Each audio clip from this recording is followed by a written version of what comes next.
Imagine a policy so controversial it sends shockwaves through two of the world's largest economies, leaving hundreds of thousands of skilled workers in limbo. That's exactly what happened when former U.S. President Donald Trump proposed a staggering $100,000 fee for H-1B visas, a move that sparked panic, confusion, and a whirlwind of debate. But here's where it gets controversial. While the policy was initially billed as a way to protect American jobs, many argue it could actually harm U.S. industries more than it helps. Let's dive into why this decision has become a lightning rod for discussion and what it means for both India and the United States. The H-1B visa program, long criticized for allegedly undercutting American workers, but equally praised for attracting global talent, has been a cornerstone of U.S. immigration policy for decades.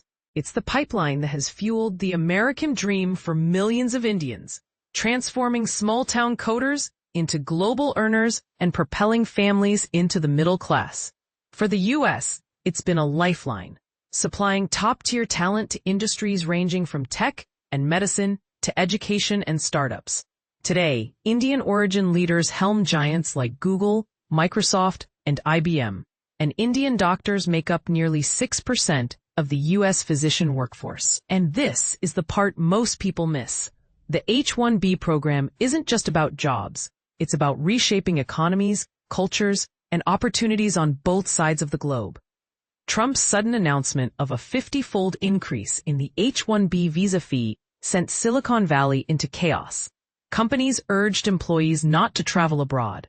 Workers scrambled for flights, and immigration lawyers worked overtime to decipher the order. By Saturday, the White House backpedaled slightly, clarifying the fee would only apply to new applicants and was a one-time charge. But the damage was done.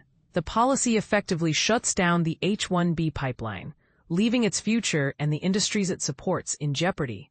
For India, the H-1B visa has been more than just a work permit. It's been a symbol of aspiration. It's how entire industries, from airlines to real estate, have flourished by catering to a new class of globe-trotting professionals. For the U.S., it's been a talent infusion that has filled critical gaps in labs, hospitals, and classrooms. Yet, with Indians dominating the program, accounting for over 70% of recipients in recent years, the proposed fee hike feels like a direct blow to this symbiotic relationship. Here's the kicker. The $100,000 fee is wildly out of step with reality. In 2023, the median salary for new H-1B employees was just $94,000, meaning most wouldn't even earn enough to cover the fee. As Gil Guerra, an immigration policy analyst at the Niskanen Center, pointed out, this is more likely to cause medium and long-term labor shortages than immediate disruption. But the ripple effects could be far-reaching. Indian IT giants like TCS and Infosys, which have already diversified their workforces, might weather the storm.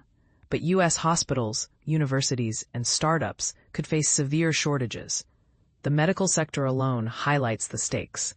In 2023, over 8,200 H-1B visas were approved for general medicine and surgical hospitals. India is the largest source of international medical graduates in the U.S., making up about 22% of all foreign doctors. With international physicians already accounting for a quarter of U.S. doctors, a disruption here could cripple healthcare systems. But here's the real question. Is this policy a necessary correction or a self-inflicted wound? Critics argue it's the latter. David Beer of the Cato Institute warns it could force U.S. companies to offshore work, stifle innovation, and weaken competitiveness. Others point out that Indian students, who make up 1 in 4 international students in the U.S., might look elsewhere for opportunities, dealing a blow to American universities. Sudhanshu Kaushik, founder of the North American Association of Indian Students, calls the timing a direct attack. With students already facing sunk costs of $50,000 to $100,000, the policy eliminates their most viable path to the American workforce. He predicts a drop in U.S. university enrollments next year as students opt for countries where they can build permanent roots.